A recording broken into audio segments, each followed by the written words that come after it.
When we need to prepare for a competitive event, our go-to company is the Army Painter. Thanks to their complete range of paints, spray cans, and gaming tools, we're able to complete our new armies and units in no time. When we need to elevate the quality of our models and terrain, the Army Painter is always our first choice. You may not know this, but the Army Painter has sponsored more competitive events than any other hobby company. Tournament and wargaming is in their DNA.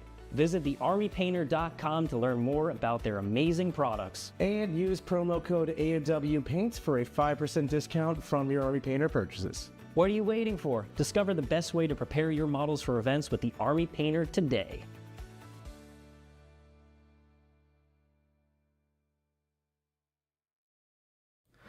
What's going on, everybody? Welcome back to another Art of War stream. Super excited to be here because we are going to be ranking all of the Adeptus Mechanicus data sheets, and this is an army that is near and dear to Mr. Jack Harpster's heart. Of course, I love AdMech. Always have. I'm a known AdMech enjoyer. Specifically 9th edition. I mean, yeah, of course. It waxes and wanes, but 9th edition was the height. 9th edition, they were broken the entire time. I'll never change my mind.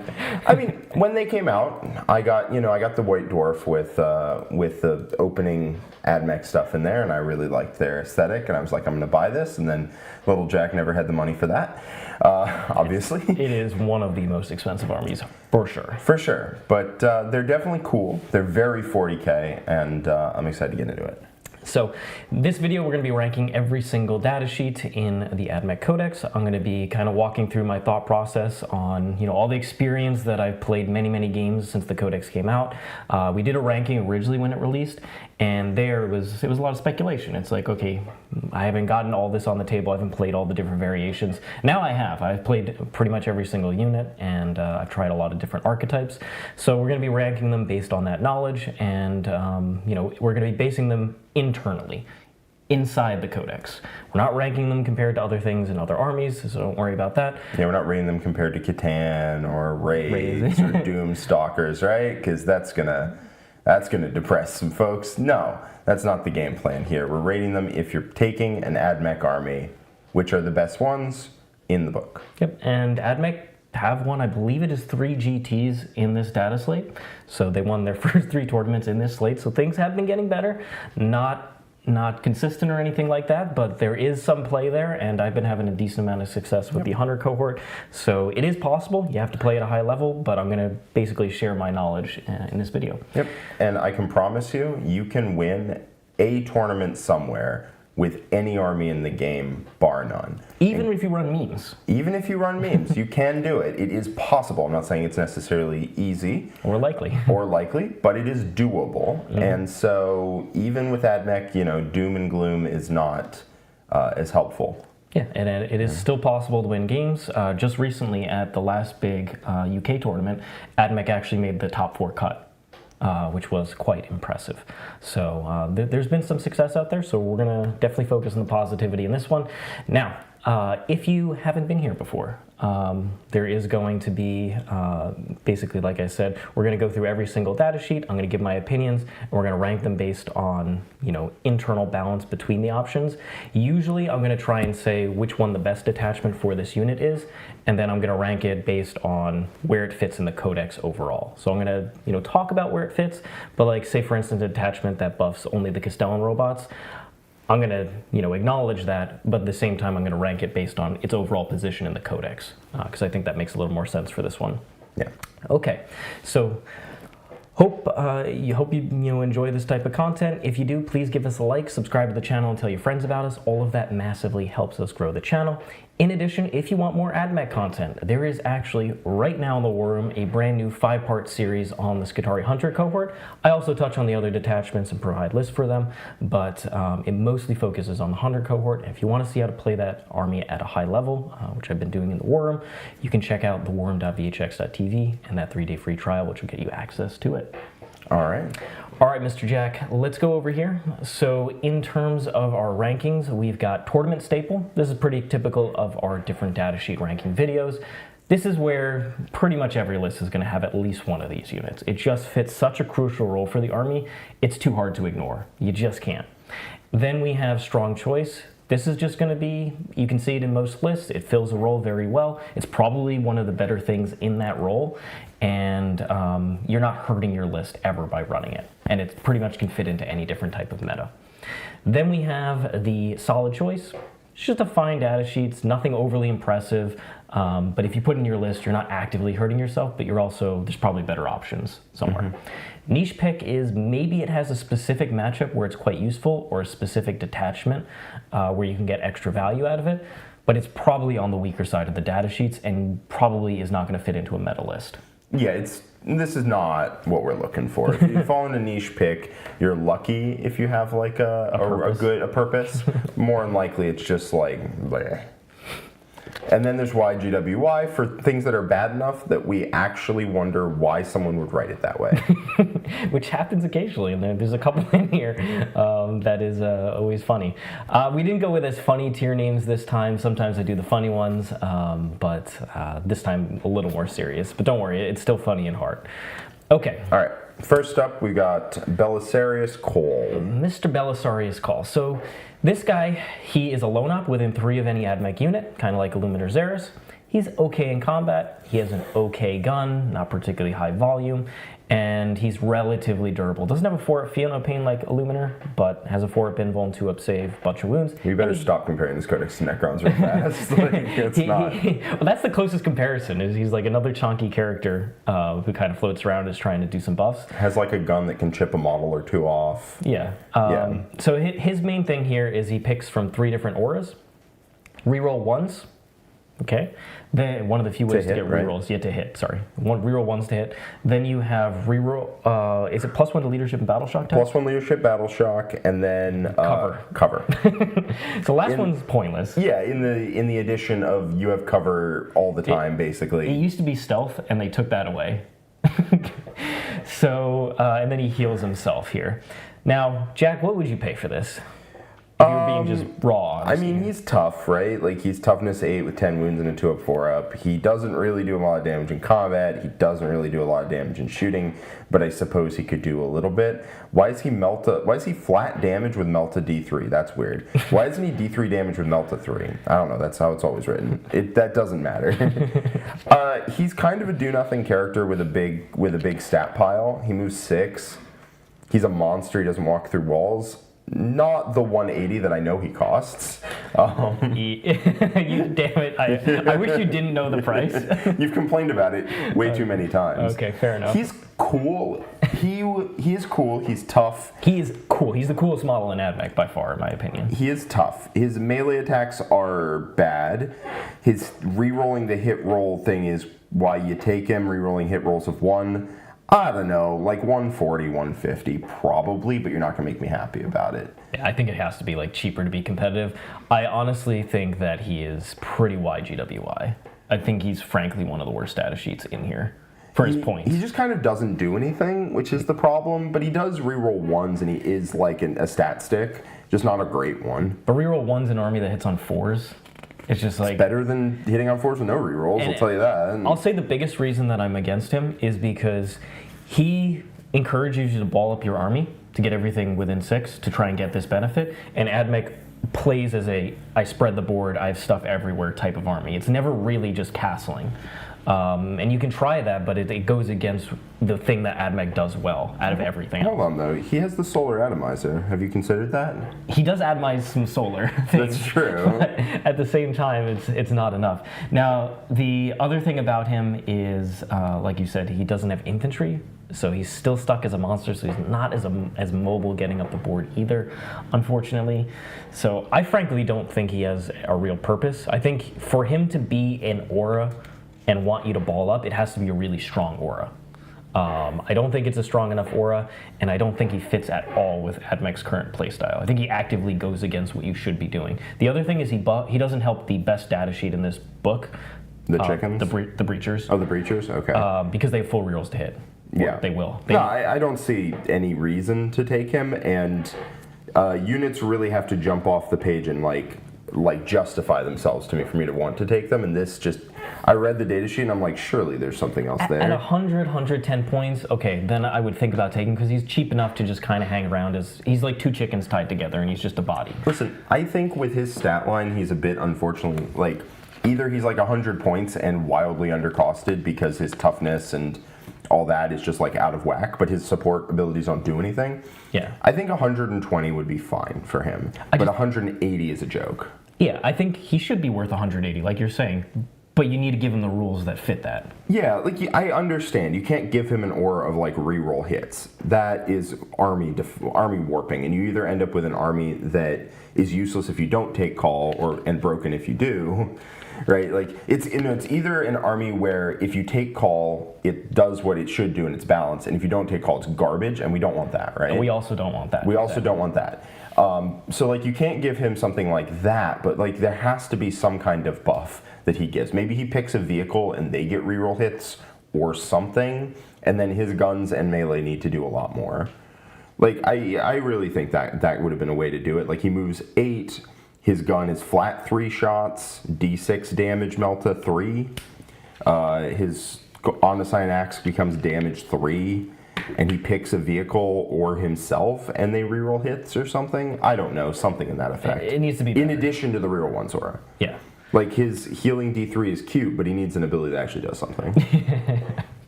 And he's also one of the few Supreme Commanders like that's unique in an army that doesn't give any extra CP bonus. That would be one of the things that...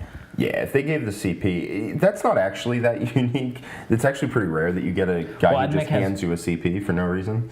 But you cannot tell me that Azrael deserves it more than him or Imhotep. I mean, abilities are handed out at random. You know this.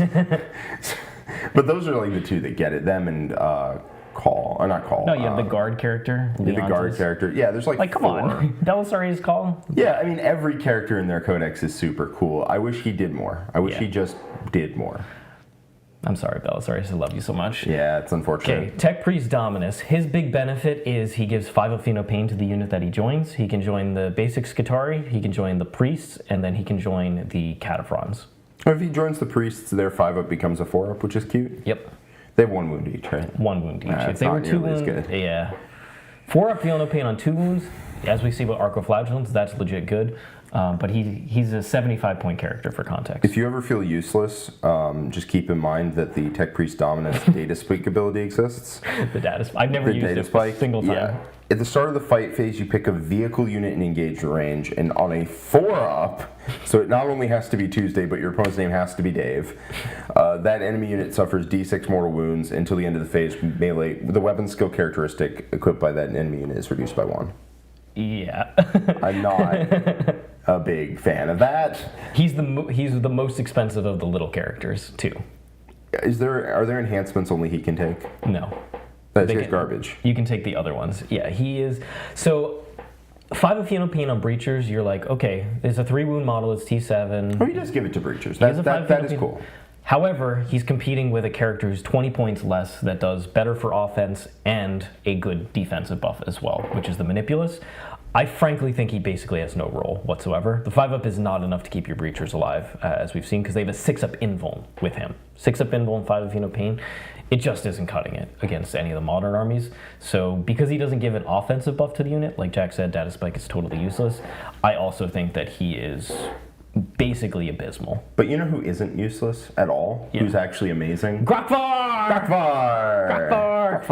Thank you so much for gifting 10 Art of War 40k memberships. We appreciate having you here. That is super generous of you and very much appreciated. And if you were one of the 10 who was luckily gifted a sub, make sure you click that accept button. YouTube should give you a notification somewhere. You have to click accept and go through the process. But you also get to join our community. So make sure that you go over to your Discord, click on user settings, connections, the YouTube icon, and sync your accounts, and you'll get access to our Discord and follow the rules in there. All right. In addition, we had a super chat from Mr. Ryan G for $5. Thank you so much, Ryan. What's your opinion on best Breacher detachment? I like Breachers, but can't decide between Datasom and the massive buffs to Breachers or the Rad Zone. When we get to Breachers, I will spend a decent amount of time on that to talk about the differences between those detachments. So I'm going to save your question for when I talk about Breachers, but I will talk about their best detachment for sure. So thank you so much for the super chat. And we have Joe from War Games Live in the chat. Joe, this is my favorite person in the whole world. That's true. 100%. I love Joe. If you don't know War Games Live, make sure that you go over to his channel, War Games Live. Every weekend he's streaming a 40k tournament pretty much. He's traveling the world. He's showing you all the different tournament lists, the meta. If you want a live action of like 2 top players playing, as well as just average players playing in the early rounds, check out War Games Live. It helps demystify tournaments. Yep. It makes tournaments show that it's all about community. It's all about having a great time, and people are great sports at events. So if you want live demonstration of that, it is Mr. Joe from War Games Live. Thank you so much, Joe. 100% correct. One of my favorite Rockin' people. Stone, Joe. You know it. One of my favorite people in the hobby. For sure, go over to his channel and hit subscribe. If you're already subscribed, unsubscribe so you can resubscribe again. And then tell all your friends to subscribe. That's right. And the reason I keep this going is because I know it makes them uncomfortable, and I think that's funny. Now, do you know what also makes him uncomfortable? The Tech Priest Dominus and his role in AdMech. I don't think it's YGWY. It is outclassed by another character. Yes. That's fair. But 5 of Feel No Pain as a character is a good ability. It's just he's overcosted, he's outcompeted. I think he falls in a niche pick. What do you think? Yeah, I think 5 of Feel No Pain would be a good rule. It is a good rule, like you said, on Breachers. It's just completely outclassed. His other rule just does nothing. So either he needs to be as cheap as the Manipulus, or possibly cheaper, or he needs to have a secondary rule that gives an offense buff like the Manipulus does. Data Spike is just hilarious. Like, I think he has one ability. It would be a real conversation. Manipulus gives lethal, he gives sustained. I think if he gave sustained, I think you would just take him. Maybe he stays at 75, then it's a 20-point difference. Like, yeah, real quite possibly. Like, sustained is just pretty better than... It doesn't matter, it's not a unit that exists. All right, Tech Priest Engineseer, or the Manipulus is up next? Oh, I put the wrong one, yep. Okay. We're going in order of the book. Yeah. All right, Tech Priest, Engine Priest, like a bunch of factions have these. When he's within 3 inches of a vehicle, he gets blown up. He heals in your command phase. They're all kind of act in different phases. Some of them are end of movement. This one's in your command phase. You pick a vehicle within, Adeptus Mechanicus model within 3. They heal D3 wounds. If it's a vehicle, it gets a 5 of Feel No Pain. That's not terrible. And then if a vehicle dies within 12 of him, he becomes big mad. And he gets 6 attacks on his, mediocre weapon. So how you feeling about it? So he's 45 points. He's quite cheap. Yeah. I'm giving your opinion first because I have strong opinions on everything. Yeah, I think he's fine, right? 45 points to give a vehicle a 5 of Feel No Pain sounds really good, but you can't put that on anything super large in this because, like, what are you putting? You're putting on a Dunecrawler if you're putting on anything that feels a bit much. That model has a 5 of Feel No Pain, so theoretically you could put it on the Kastelon robot who's going to be taking the damage first. Yeah, it's a model. Yeah, like that's not terrible. 45 points is it's fine. I put him in like solid choice to niche pick. Depending if you take a bunch of vehicles, you probably still don't take him, but you might. I agree. I actually think he's solid choice. And the reason he's not spectacular at all, and that's why he's not higher. But the 5 of Feel No Pain, there's a bunch of vehicles in here that have a 2-up save. So you have the Skorpius Disintegrator, you have the Onager, and then the Dunerider's a 3-up save, but it's T9, it's 11 wounds. When you throw a potential -1 to incoming AP on there, if you're in your deployment zone, so question mark on that. But if you throw it on there, you can actually make the AdMech vehicles pretty durable for the early game, which is nice. And then you can force out, like, you can 5 of Feel No Pain, your Dragoon unit in the Hunter cohort with the Strat, and then the first one in the other unit can have 5 of Feel No Pain. I think there's some real considerations. I frankly think this is another case where he probably should have just an extra rule, like +1. He gives +1 to hit to a vehicle, and then he's just more points. He just should do more than what he does. But he's okay. I think he's okay. He's fine. Yeah, he doesn't do anything proactive, which is a bit of a problem. But like a 5 of Feel No Pain is nice. Yeah. I don't think that's really your problem, though. If I'm like, it isn't. I would rather he be a +1 to hit. Yeah. So, pick a unit +1 to hit. That would help a decent amount. Or pick 2 units if you gave an enhancement to him. Something like that would go a long way to helping this army. All right, Tech Priest Manipulus. Manipulus. So I already referenced him versus the Dominus. Those are the 2 that are generally run in Breacher squads, and I think he's the better one. He is 20 points cheaper at 55 points. He can be the same caddy for the exact same enhancements. Do you need characters in Breachers for them to have like some ability or something? Nope, you can run Breachers completely sold. They don't get a -1 to wound or anything if a character's led. The Fulgurite Electro-priests have that rule. The combat priests. Cool. If a character joins them, they get -1 to wound. Cool. So the tech priest Manipulus is what, 55, 50? He's 55, so he's 55. 25 cheaper than That Dom. is pretty dirt cheap. Magna Rail Lance is not terrible, not the reason you take him. He gives his unit lethal hits once per battle at the start of a phase. Remember to use it at the start of the phase, not just when you're targeted. Your unit gets a 4-up invuln. This is also kind of a small buff. Like, lethal hits is less important than sustained. You're spending 55 points to put him in a unit. I think he's all right. I think he probably ends up in strong choice, but... I think he ends up in strong choice because his competition lacks compared to him. Yeah, if you... I could strongly... I think the argument is, do you take a Tech Priest Manipulus or do you take nothing in your Breachers? I quite like lethal because they're anti-vehicle 4+, and so against monsters and other stuff in the meta, it can be a little bit difficult to, sometimes you swing under on the wound rolls, and lethals does help a decent amount. That's there. fair. And then the 4-up, and you could just say, like, I don't care about their defense, they're just being traded, but they're a little under than 300 points. Like, that's a hard trade to make against a lot of things. The membership Vindicare has sniped another target, Brian Coleman. Heck yeah. Thank you so much for gifting that sub. Very much appreciated. And Brian, you have been vindicated.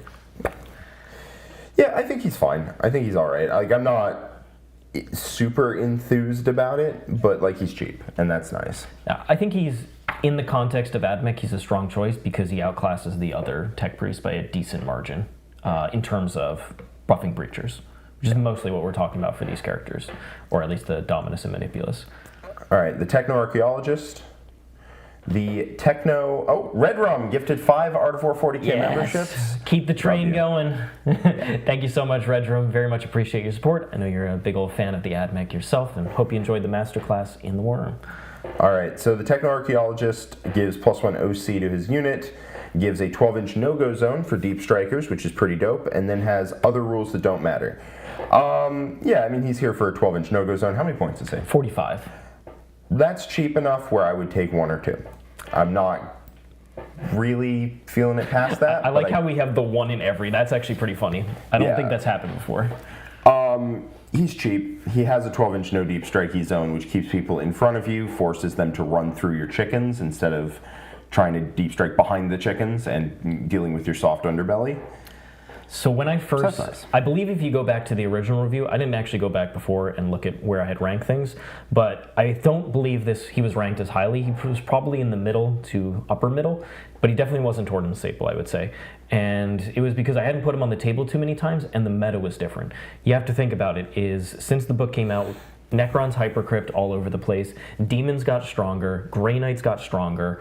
You have Inceptors are still stronger with Space Marine Vanguard, or just any Space Marine list. So there's 3.1 away all over the place. And now coming up, there'll be Retaliation Cadre and other stuff. So this guy is essential in my opinion. I feel like you have to run 2 of them because AdMech cannot play a game in front of them and behind them. They just cannot do that. You cannot have stuff in your backfield that you have to go deal with because you can only deal with so many things.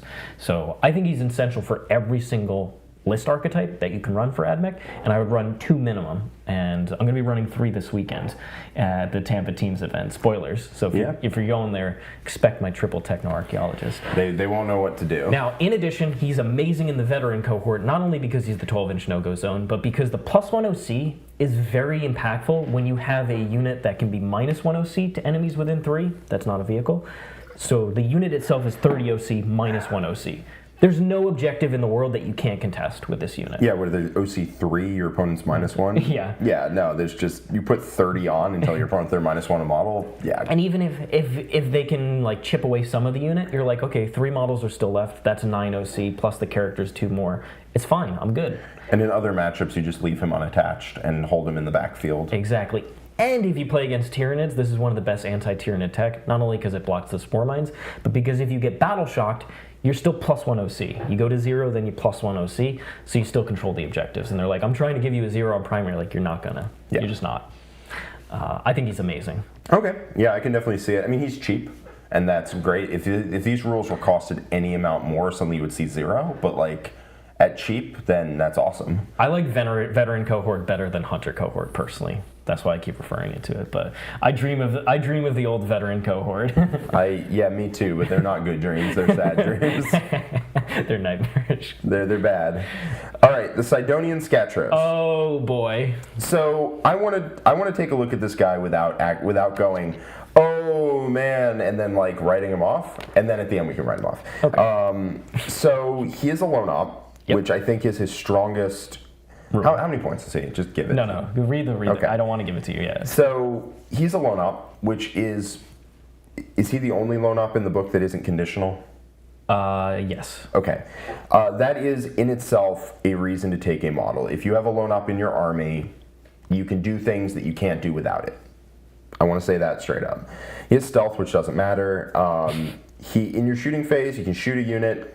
They take a battle shock check. That doesn't really matter. It's kind of the wrong timing.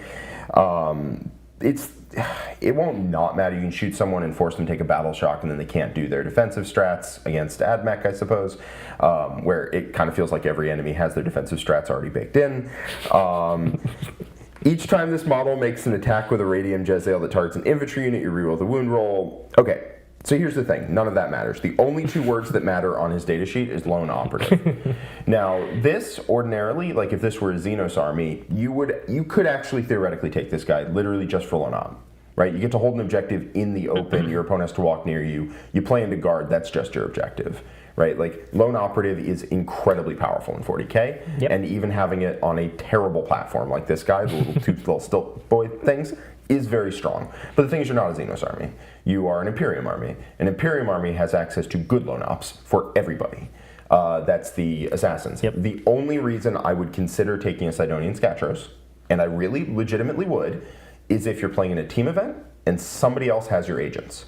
If somebody else has agents and you're playing in a team event and you know, I might get paired into like overwhelming guns, like Iron Storm or Guard or something like that, and you're playing AdMech, your team let you do this, having a lone operative there is, like, I almost don't even care how many points he costs, because in that matchup, he's a big deal. You put him on a center objective where your opponent can't quite get to shoot him, you get primary every turn, and it's huge.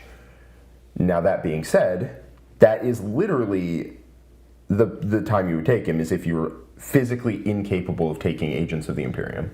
So he's terrible. But he's 65. Oh, 65 is not even, that's not bad. 65 points for a lone op that does literally nothing. He's just a body on the table. Like, all of his other rules are garbage, and that's a joke. But, like, 65 points for a lone op, even if he was toughness 1 with 1 wound, is not terrible. It's fine. And he's not toughness 1 with 1 wound, he's toughness 4 with 4 wounds, with stealth. So people can whiff on him with, like, scouts and stuff like that. Yeah. I think he's fine. I think the problem is, I think he's niche pick. I think the actual problem is that you have agents, and you can take the Calidus, you can take the Calexis, you can take the Eversur, all of which are better. The Vindicare legitimately might be worse than this guy because he's more expensive. The Vindicare is 80? I think he's 80. Yeah, so this guy's 15 points cheaper. I would legitimately take this guy over Vindicare because I don't care what they shoot. It's just a body. Yeah, it's just a body. Now, I think the other thing that goes against it is, so yeah, you can run Imperium agents, you could go for the Calidus, the Calexis, whatever. But you could also run the Hunter cohort and 1 CP lone op. You can. So I don't think in the Hunter cohort you ever take him.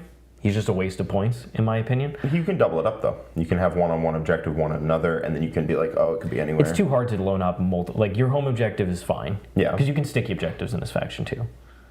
So it's not... Yeah, Hunter cohort you probably don't want to. Hunter cohort you don't want to, but if you really were desperate for, and didn't want to run the Calidus, basically, but if you don't want to run, and you want to run this, you can in, like, Rad Zone or Data.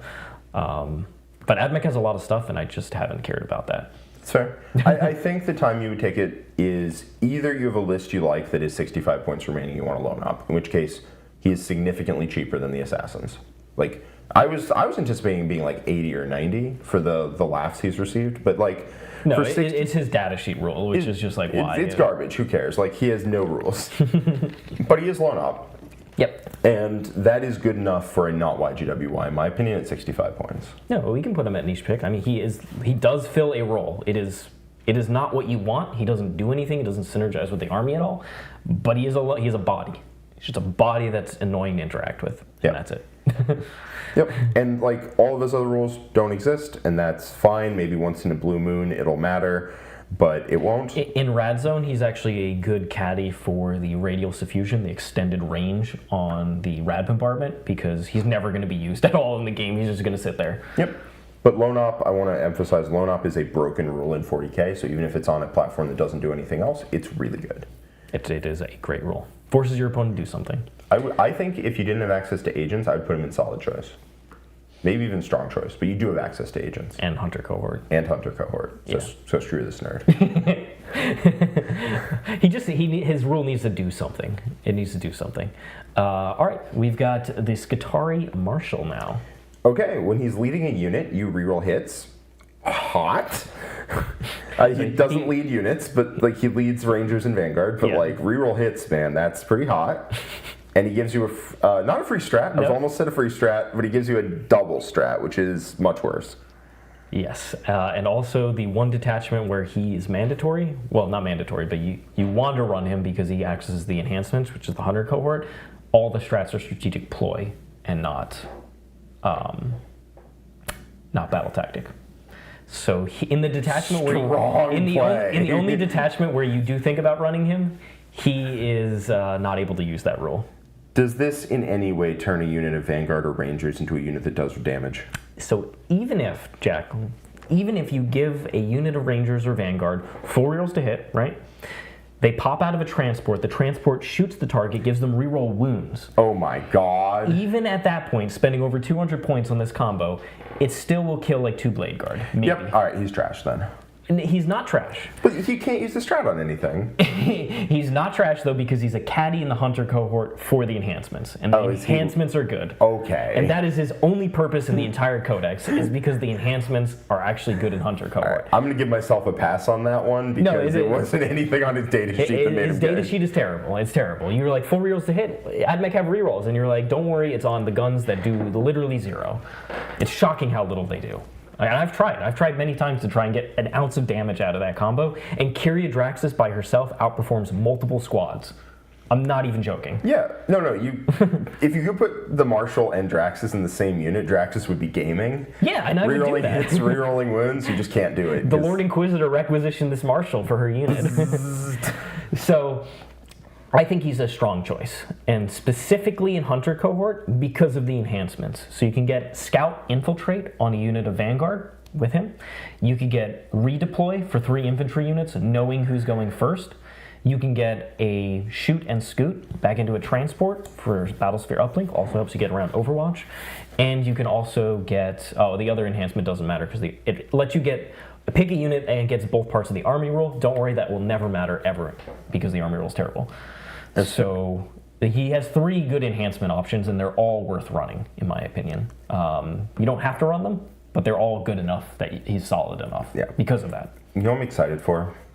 I'm excited for people to screenshot this tier list when we're all done and say, I didn't watch the video, but... and then have opinions.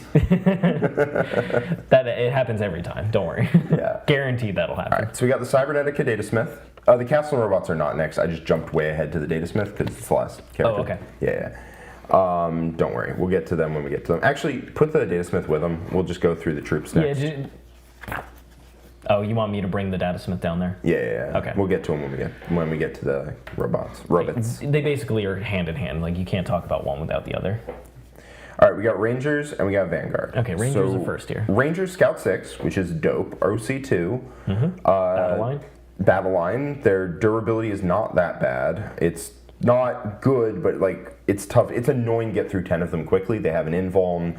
They have a 4-up save with covers of 3-up. Like in Hunter Cohort, they can have stealth. Exactly. So like they're annoying to get through quickly. Same thing with the Vanguard. So it's tough to get through one unit into the next, into another. It's not hard to kill one. At the end of your command phase, if it's in range of objective marker you control, that objective marker becomes sticky, and then it has some amount of guns that I assume does like some negligible chip damage to stuff. They get ignores cover, which is cute. This seems fine. It contests objectives. How many points is it? 90. That's a bit steep. It's a bit overpriced. It's a bit steep. I think 80 would be fine. So now the other thing to go in here is like sticky objectives is another just great rule to have. and a lot of factions take it if they have access to it. But at the same time, AdMech floods the board with a lot of units, and you can't access Lone Op or via Strat or otherwise. And so the power of sticky objectives is, frankly, I'd never use this unit. Because the whole point of me is I'm going onto my opponent's objectives and the middle objectives, and my home objective is never under threat. And so I have not really found tremendous value from this unit because of the playstyle of AdMech, which is very much controlling objectives in the center and forcing this action onto your opponent's half. And in that case, like its playstyle, I just don't think it fits very well with the playstyle, and it's just frankly worse than Vanguard and more expensive. So I don't think it actively hurts your army by taking a unit of these. I think you can take one and not feel too bad about it, but I don't think you would ever take multiple. Yeah, 90 feels a bit high. It's too high. Mostly it's for scouts, I think, is mostly the reason you take it, but I'm not excited about it. It's solid. It needs to get cheaper, but it has a good rule and it's decent enough bodies, but it is outclassed by other options, is my opinion on it. That seems right. Vanguard, on the other hand, are not outclassed by other options, so I'm just going to put them straight up because they are one of the best data sheets in this book. Yeah, no, Vanguard, reducing OC of enemy non-vehicle units within 3 inches by 1 is really annoying. It Not can reduce to them, a minimum of 1. It can reduce them to 0, for sure, and they are already OC2, so they are objective contesting monsters. You run up, you take an objective, you don't care how many models or whatever your opponent has on you, just like, that's mine, thank you. And a lot of units are 1 OC. You're just like, boom, you're 0 C, you're not controlling the objective whatsoever. Their gun is also significantly better. It has an extra shot over the galvanic rifle. Closer range, but whatever. Whatever. If you're committing them, that's what you're doing. Yeah. It has an extra shot, and instead of being strength 4, it's strength 3 with anti-infantry 4+, and I will tell you which one I'd rather have. It's the extra shot with anti-infantry 4+.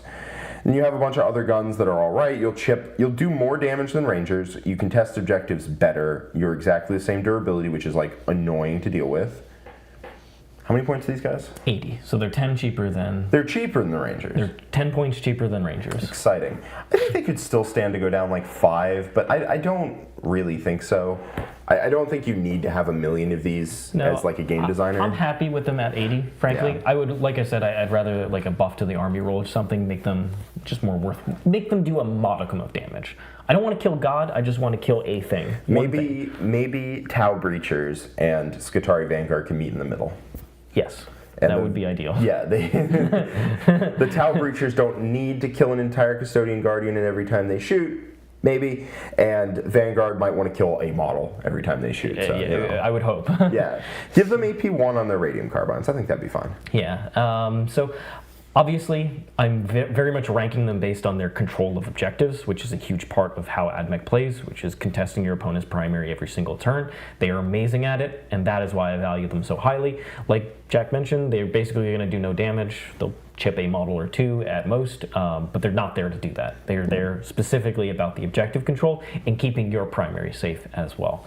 So honestly, I think they're straight up automatic. Typically, I run 4 to 5 units of them. Yeah, just taking objectives, holding objectives. That's all you do. It is. I just do it all day, every day with them. Yep. Honestly, what I do is not give them AP1 because that's kind of their thing, is that they're AP like 0 with a lot of shots. Yeah. I'd make them ballistic skill 3, anti-infantry 3+, and you just drench your opponent in AP0 saves. It's perfectly reasonable. Yeah. You can give AP to the Rangers instead, because they used to have it. And they 4-1. Yeah. I think they should be 5-1-1 if they hit on 4s. Probably, yeah. But they don't. They don't at all. They're not. So, that is what that is. So far, we're pretty balanced here. It's not bad. All right. Breachers. Kataphron Breachers. Okay. So we got Kataphron Breachers and Kataphron Destroyers. I already know Breachers are the better ones, but let's find out why. So while they're within 6 inches of a battle line unit, you reroll hits. Otherwise, they roll hit rolls of 1. That is an insane roll. Yep, it's the best data sheet rule in the book by a significant margin. It's super easy to turn on just free rerolls to hit. It's better than the if my opponent's on an objective, I reroll hits. Mm-hmm. You have it. It's super easy to get. And then other than that, they're pretty tough. Toughness 7, 3 up, 6 up invuln's kind of whatever, but toughness 7, 3 up armor, 3 wounds. I can tell you I've played a lot of Gravis armor. Toughness 6, 3 up armor, 3 wounds. And Gravis are annoying to kill quick. Breachers. What if I told you they were slightly cheaper than 50 points a model, though? Well, they shoot significantly harder than any unit I have, so They're like any of the Gravis units. Eradicators beat them point for point against vehicles. That's true. Is that Eradicators with no buffs or Eradicators with fire discipline? Which is one of the best shooting units in the game. We'd have to do the math. I haven't done the math on the... I definitely know that unit beats the Manipulus plus this. Yes, yeah. I mean, I think that unit is so good, it's a significant draw to Gladius in and of itself, so it's one of the best shooting units in the game. I don't think that's a fair comparison for almost any Plasma unit. Inceptors also outclass them. That could be fair. How many points are they? They're like 280 It's or something? 290 for 6. So you're slightly under 50 points a model. Yeah, so their defense is probably slightly less than par for that points cost. Yeah, I would say. But they do operate at range. I know they're rapid fire, right? So you want to get within You have to that get 15. within 15. You have to get within 15, but when you get within 15, people know, people find out. People like, know. heavy arc rifles slam. And at 30, you're still killing stuff.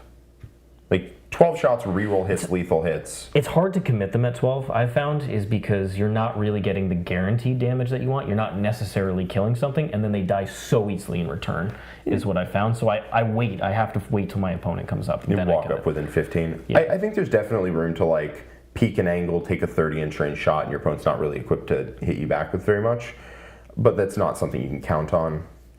Now, don't get me wrong, this is one of the best data sheets in this book, and if you're not running Hunter Cohort, you have to run like at least a unit of these. Yep. Like the damage output everywhere else is just non-existent, so this is the only consistent unit out there.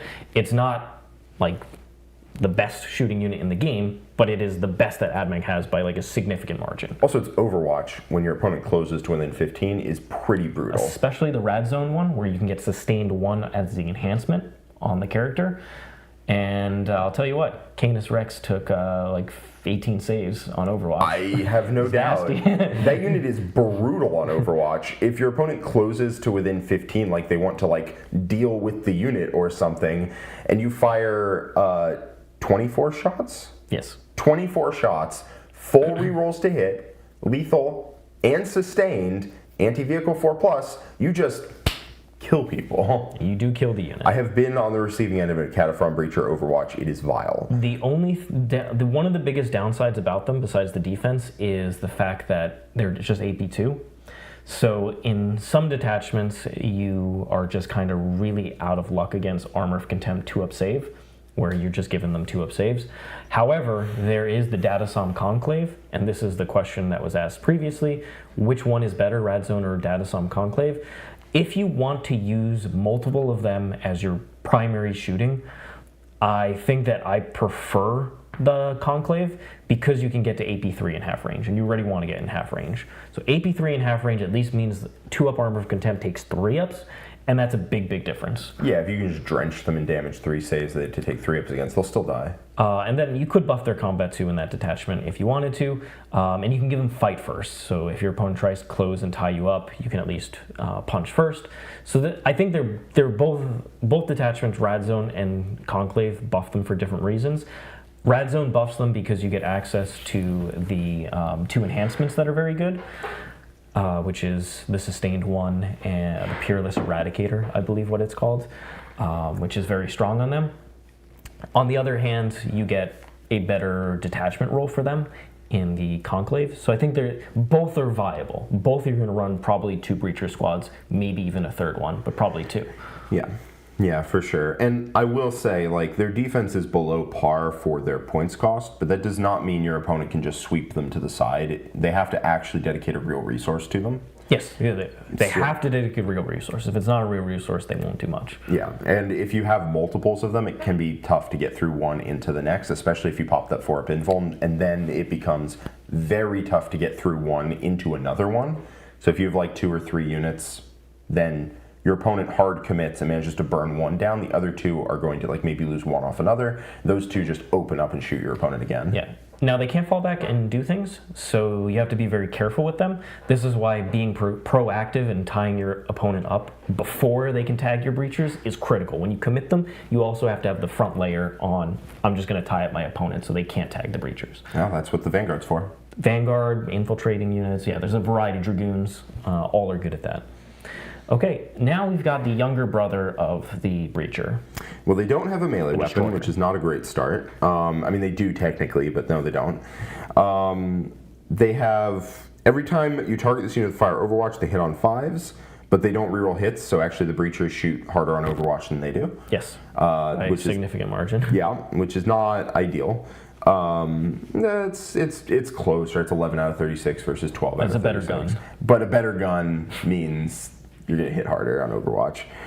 They have either a Flamer, that's not great. They have a second gun. Yeah, they have a Plasma Grav, and then you have a secondary. Phosphor Cognis Flamer is literally the most pointless decision I've ever seen in my life. A Phosphor Blaster is terrible. A Flamer is not at your preferred range, so it's probably what you take, but you're not going to be happy about it. Heavy Grav Cannon is... These guns are terrible. What are we doing? What's the points cost of these dudes? I believe it is 120 something. I have to check, honestly. It's 115 or 120. It's something around there. These things are like Breachers if you remove the reasons you like them. Yeah, I believe it's 115, 120, something like that. That's way too much. So they went down, but... Breachers have a good gun. Destroyers don't. Breachers have melee, which is actually pretty slick, and Destroyers literally don't. Breachers reroll hits, Destroyers don't. I don't see a reason to take Destroyers. Also, Destroyers are toughness 6. Yeah. Being toughness 7 is a legitimate reason I like the Kataphrons, or the Breachers. There is literally no pointer on this data sheet at the moment. There's none. I don't. Zero. It is heinously bad, it does nothing, and it is outclassed to such a severe degree that you're only running them because you love those models. You run the Plasma Culverin if you run anything, right? Yeah. And it will not do 0 damage. It's just the Breachers hilariously outclass it for no reason. I don't understand why they decide to write 2 data sheets like this. One is tougher, shoots harder, punches harder, and has reroll to hit. And the other one has none of those things. So, up to you at 21. Yeah, they're 115 now, so they're 230 for 6 of them versus 290 for the Breachers. All right, Corpuscarii Electro-priests, the jazz hands fellas. Yep. So they are 1 wound apiece, toughness 3 with a 5-up invul and 5-up feel no pain, which is not a terrible defensive stat line. Damage 2 is going to hurt, but damage 2 into cheapo little toughness 3 guys is not really where your opponent wants to put it anyway. So that's not horrible. In your shooting phase, after it's shot, you shock an enemy, and their -2 move, advance, and charge, which is fine. Their range is pretty short, which isn't ideal for that rule. But they fire a lot of shots. Is there any way to get the rerolls to hit? Reroll 1s to hit from call. That's not where it's at. But they do hit on 3s. I don't know if they can access the strat. I think it's a rad zone strat where you can get reroll hits against your opponent if they're in their deployment zone, which, what are we talking about? Maybe you take this guy as a rapid ingress and they come in and hit your opponent's backfield. Now, one thing you'll note here is they do not have the army roll. And so, they can't get the +1 AP against your opponent in their deployment zone. You can't advance and shoot them. There's some problems here. Yeah. How many points are they? I believe 65 for these guys. That for 5. Is not a bad skirmishing unit. So 130 for 10 of them. These guys will scare scouts when they shoot, legitimately. If you roll enough 6s, scouts are going to be sad about it. Things like bolters and chainswords are going to not have a fun time with 5-up invul and 5-up feel no pain. Now, their best attachment by far is the Datasmith Conclave, because they can get +1 AP in half range, and or you can buff their combat so that they do a bit more in that. But outside of that, you're really not seeing them at all. 65 points is cheap enough that I'm not going to laugh at them, but I just don't. They have some abilities. I would be lying if I said they were useless. I just don't feel a strong opinion about them. Yeah, I think they're pretty niche. You can run them in Conclave and do decent, but even then, it's a lot of effort for a unit that still lacks quite a bit, in my opinion. Fulgurite Electro-priests. This is the combat version. I don't know why they have -1 to wound here if they're being led by a character. I don't care. It's good. Both priest units used to have that in the index, and then they gave Corpuscarii an actual rule and gave them this garbage. Yeah, that's not ideal. It never comes out. You're not putting a character in. How many points are these idiots? They're cheaper. They're 60 for 5, so they're 120. Okay. I like them more, and the reason I like them more is they actually win skirmish fights pretty good. Let me give you another reason to like them more, is that the Datasmith Conclave combat buff is +1 strength, so they go to strength 7, and there's a +1 to wound in combat strat. You're right, I do like that one. And it's +1 strength, +1 attacks, so they actually go from 2 attacks to 3, and strength +1 to 7. wound. Yeah, and +1 to wound. Yeah, those are all the numbers that they needed to actually hit hard. No, they're quite good at that point. I think in Conclave they're totally solid. I think you could run a 5-man as a skirmishing unit and be very happy with it. They'll beat up every other random little skirmishing unit. How much of that is CP reliant? How much of that is stuff you have to activate versus stuff that's just passively available? The detachment rule for Conclave is if you make a charge move, you get +1 strength, +1 attack. So that's just, you'll get it on all. Now you're giving up the shooting buff, so your breachers aren't going to get the +1 AP and half range for shooting. So there is a downside there, but if you run 30 of these guys, breachers still benefit from the combat anyway. So if there's no 2-up armor of contempt, you can pick the combat buff and be fine with it. The 1 CP +1 to wound is the strat. I actually quite like these guys. They just win skirmish fights. Yeah. 60 points. I put them on the table several times. I actually like them quite a bit more than Corpuscarii because they actually do a decent amount of damage with all those buffs. You have to pick the combat buff and you have to spend +1 to wound on them. But at that point, it's actually quite solid trade resource. Yeah. So I found them solid. A 5-man's good. A 10-man's good. 10-man actually hits pretty hard. Yeah. The 10-man, I was like, okay, yeah, this is totally good. All right. We've got Sicarian Infiltrators. Okay. Sicarian Infiltrators. Those are, those dudes. Start of the fight phase, every enemy in engaged range takes a battle shock check, which is not the most impactful because they're not going to. The reason you would want something like that. So let me do a compare and contrast. Dante, right? 6-inch, start of the fight phase, battle shock aura at -1. Obviously -1 is better, and 6-inch not engaged range. But the idea is if you charge me and you lose your offensive buffs, you might not kill me and I hit you back. If I charge you and you lose your defensive buffs, you might not be able to survive my attacks. Mm-hmm. Sicarian Infiltrators do not threaten either of those things. Without offensive buffs, you'll still kill them. Without defensive buffs, you'll still survive. So the only time this matters is when something else is charging in, which is like Ruststalkers, which from what I remember are not also that threatening in combat. Don't worry, you're not going to get any value out of that part. The only value of that specific interaction, it's not about turning off defense or offensive buffs, because that, like Jack said, that's not going to matter here. There's just, the profiles don't matter.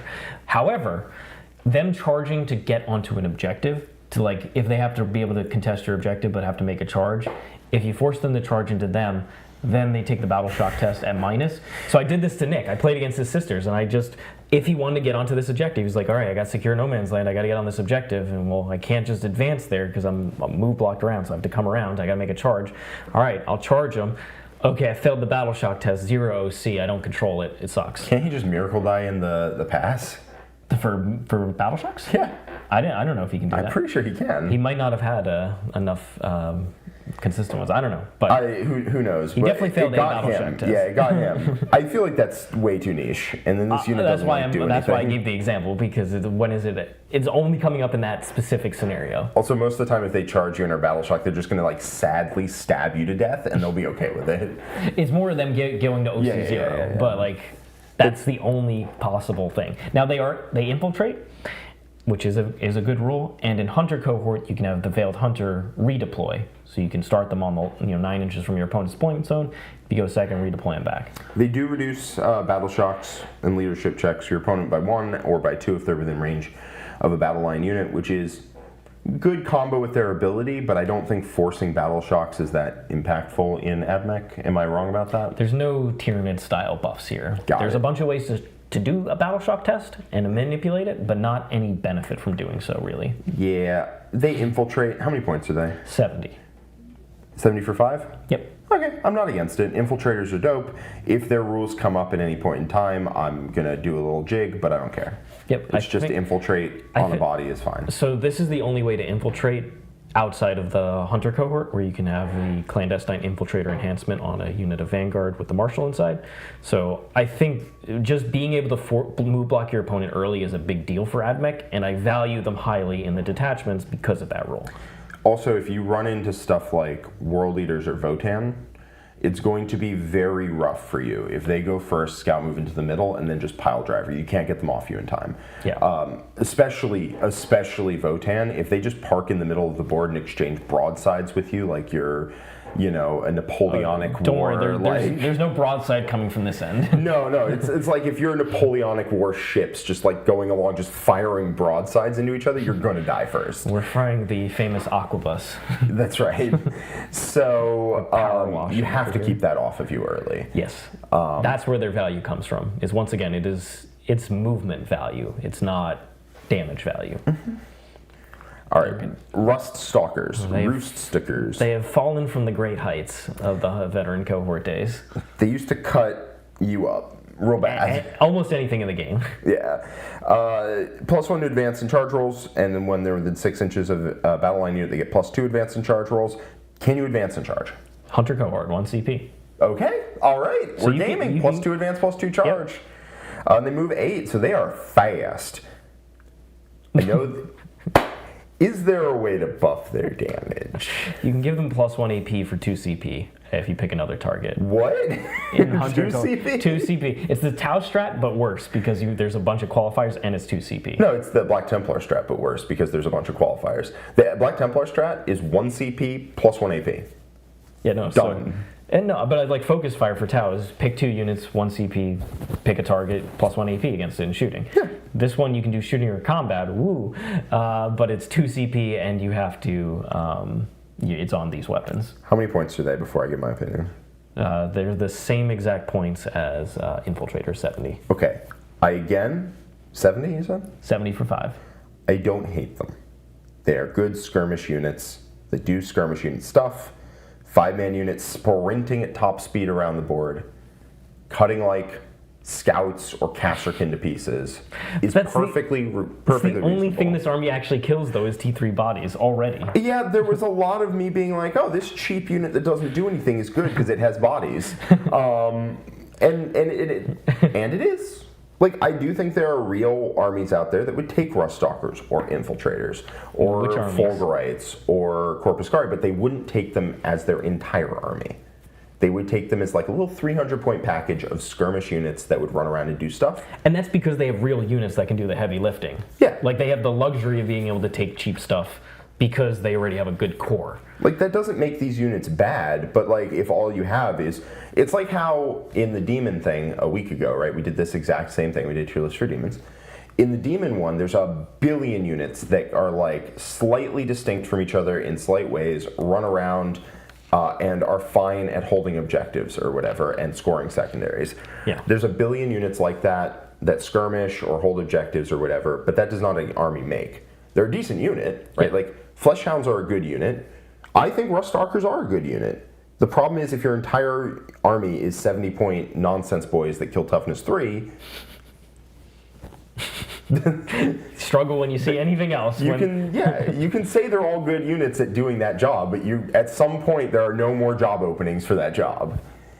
Now, I don't know I haven't run them at all this edition because they're terrible, because they don't do any damage, and that's what they should be doing. If I want bodies, I'm going to go for Infiltrators, I'm going to go for basically any of the other data sheets before them, because their increased damage is so slight that it's irrelevant, in my opinion.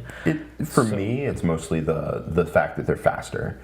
So in Hunter Cohort, if you have a unit of 5 of these, you can be like, all right, that objective way the heck over there that has like 10 guardsmen on it, I'm going to go get them.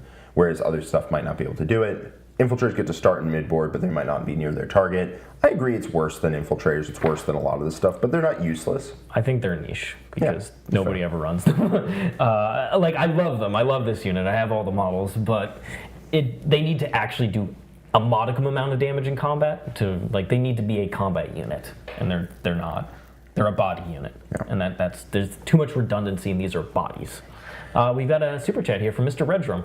£5 super chat, €5 super chat. Thank you so much. Just read the previews on Warhammer Community for the new Custodes, Talons of the Emperor detachment. God, I hate embargoes. Custodes, we can't wait to talk about Custodes. Can't wait to talk about them, but you know who I can't wait, who I definitely will want to wait to talk about is Trajan. They revealed him in their hype reveal trailer. Oh, they did? Really? Oh, yeah. So they did a game, right, between Orcs and Custodes or something. I don't know. I haven't watched it. They usually do that like the week before. I haven't watched it. I don't really watch that sort of stuff. But what I know is that they revealed Gaz's datasheet, and they revealed Trajan's datasheet. And they were like, get this new, fresh look at this cool new datasheet for your guy. And then Custodius players looked at him and like, isn't he trash now? And they're like, I don't know what you're talking about. And then they moved on. Do they play Crusade on those games? I have no idea. Okay, yeah, you couldn't pay me to watch I don't watch Warhammer Plus, but let us know if it's Crusade. Yeah. But yeah, they were like, what if he was exactly the same, except he didn't have rules instead of having rules? And they were like, surely this is worth a reveal. Pteraxii Skystalkers, though, get to ride the thermals. So this is one of the 2 Pteraxii units. This is the one with the not flamer. Don't love that. In your shooting phase, after it's shot, it can make a normal move of up to 6, or it can make a normal move of up to 12, provided every model in the unit ends that move wholly within 6 inches of a battle line unit. So they fire in ridiculously fade. Because you can jump 3 units forward, theoretically. We'll get into like whether they actually do anything in a second. But you can shoot and you can move 12 inches back. Mm-hmm. You can't go yard because you have to have a second unit there to catch you, basically. Yeah, you would need to have like teleported or used a transport to get your guys back there. But and at that point, you're already taking the objective. So like, their guns are they have a lot of shots. I will say they have a lot of shots. But I think we're going to find very few wounds coming out of this unit. And failed saves. Yeah, because like a unit of 10 is 60 shots. Yeah. It's 51 shots. Yeah, the sergeant doesn't have the gun. No, they have the carbine, so it's his 59. So it's 59. So his is a pistol. He can't shoot it at the same time. He can shoot it. So he has the Flechette blaster. Yes. So he'll fire that 5-shot gun, and everyone else fires the Flechette carbines. So it's 59 shots, but it'll be like 30 hits. Yeah. Even into random infantry, it'll be like 10 wounds. They all have a 3-up or 4-up or something. You're going to do some amount of damage that is not worth. How many points are they? They're 65 points. Oh, they're not in YGWY. They're just not good. I disagree. They're specifically good because they're one of the best move blocks that you can put on. And AdMech has a crippling problem against Overwatch armies because your T3 bodies go to contest the objective and they get Overwatched into oblivion. But you get to fire and fade onto the objective. But you fire and fade onto the objective and into the move block. And that is why, so it's very high level, it's very advanced, very Warhammer. That's true. But that is why I value them. If you have nothing else to move block with, Skystalkers will do it. And I think at 65 points, they are a good move block. They're, like Jack said, they might do a couple of damage to something, but the gun, I don't even bother resolving the guns most of the time. It's just a time waster, 9,000. Yeah, time waster. I'm just like, here's the move block done. I don't even care what they're doing. So would you like to have a brief comparison with Eldar for a second? I think they're strong. These things would be insane if they didn't say that you had to shoot to do their ability. Because what Eldar can do is run a squad of warp spiders up the board. Let's keep something that's actually fairly unique to this, right? Like swooping hawks, right? Like warp spiders move 24, whatever. Not everyone can be an elf. I was getting there, Chad. I was getting there. I was going to let Jack do his thing. Swooping hawks move like 14. These things move 12. Then you start an action of deploy teleport homers in midfield, and then you fire and fade them into your opponent's deployment zone and complete the action. And yes, that is how that works. It's very stupid. You just can't stop secondaries there. But this requires the unit to have shots. They can't do it after starting the action. I'm okay with that. I just wish Eldar was the same way. Yeah, Eldar should be the same way, but every other... Grenades is cute because I'm seeing a significant lack of grenades around here. It's the only one. Oh, it's the only one! It's the only one. However, if you run Kyria Draxus in your Vanguard squads, you will get access to the grenade keyword since she has Psych Out grenades, and there are a couple other Inquisitors that do have grenades. Who here is saying they're kind of just better gargoyles? Let's do a brief compare and contrast. They're not better than gargoyles, but they fill a similar role. They will all die on your opponent's turn. So Gargoyles versus Pteraxii Skystalkers, they'll all die. Skystalkers are OC1, and their guns are not assault. So that means they can't advance, shoot, fire, and fade forward to take objectives and move block. They're not Gargoyles, but we don't need to be Gargoyles to be good. But like I said, they're the best move block that you can put out. And what I've found is that Vanguard are very good at contesting the center objectives. If you want to contest your opponent's objectives, or one that's more distant from where you're positioned, these guys can do it. And sometimes it's worth running 1 10-man just to do that, just to reach out, big old move block, big old contest. So at their points, they're just a very good move block unit in my opinion, and I like running at least a couple. Yep. I If they're the only damage is unit in your heinous. army with grenades, then I think you have to take at least 2 units in every army because Most grenades have is 2. great. Yeah. Yeah. Sterilizers. They have a flamer. Yes. That's cool. It's called a way more metal name, Phosphor Torch. Each time a model in the unit makes an attack with a Phosphor Torch that targets enemy unit within range of objective marker, reroll wound rolls of 1. If it's also within 6 of a friendly battle line unit, you reroll the full wound rolls. It's not horrible. It's not great. How many points are they? They're the exact same points. 70? 65. 65? Yeah, all right. So they're 130 for the 10-man. Now, in most sub-factions, they're pretty irrelevant.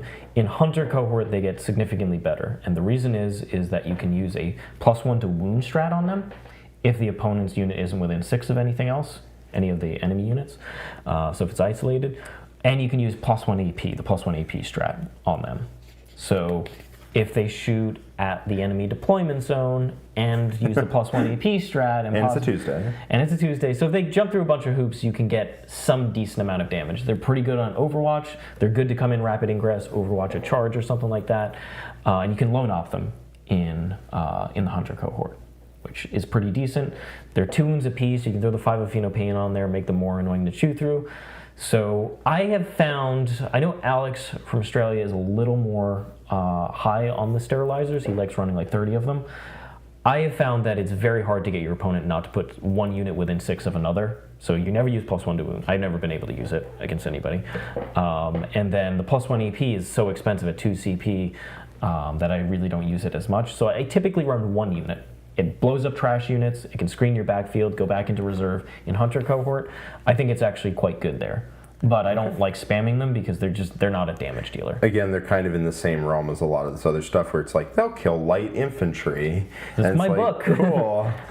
That's why AdMech has a weirdly good matchup into Sisters, because there's just like tons of T3 bodies everywhere, and you're like, I'll instantly... Oh, I can, kill all of that. That's great. You struggle with the transports, but the T3 bodies, you're good. So we have a $5 super chat from Gab Houghton.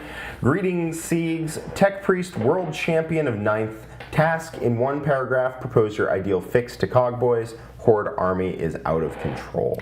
Yeah, it is a very expensive army to collect. There's a lot of bodies on the table, and that's not a bad thing. Having stuff is very good in this edition, but you're seeing it here, is almost everything here is valued as a body that's relatively cheap and can do a positional thing. It's not valued as I can kill this thing and let the movement stuff do their thing. There's no second side to this book. And that's what's missing. So the biggest change for me would be creating that second side, is make some of the stuff actually do damage and make them more expensive. Just make them worth points that do actual damage, so that AdMech has 3 or 4 damage dealers to pick from. Right now it's only Breachers. I want a couple things that are competitive with Breachers that do damage consistently. Okay. And that's basically it. It's like, have something that's good into the anti-elite infantry role, something that's anti-vehicle monster, just not anti with the keyword, but like kills them. And that's basically what AdMech needs, because they don't need to get cheaper. They can't get cheaper. Their units are dirt cheap. Their units are as cheap as you can get compared to the game. It's just they don't have the role that's I kill stuff consistently. Yeah. Besides Breachers. We got Brian Coleman, $5 super chat. This is their 5th super chat, and they were also the recipient of the Membership Vindicares membership bullet, if I remember correctly. Wondering if there's a game style where you run Infiltrators, Calexis, Stiltman, Karamazov. We're getting wild now. In Hunter Cohort for a battle shot control style. Well, he actually does kill. He actually has a gun that can kill tanks. Yeah, he has a Melta. Yeah. So thank you so much for the super chat. Now, I actually think if you wanted to do that, which I don't advise, but if you want to do that, then you do it in the Rad Zone core, because you're forcing even more battle shocks to their units in their deployment zone and within 6 of it. So that's probably the direction that I would end up going. Okay. I would go. Is there any payoff to these battle shock checks, or do you just like every time your opponent fails one, you're just like you're trolling your victory. opponent? Yeah, you're trolling your opponent.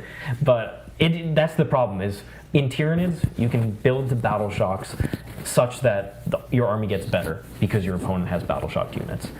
And in AdMech, it is just that they're battle shocked, which is like battle shock 0C, no strats. Yeah. That is good. It's not bad. Certainly isn't bad.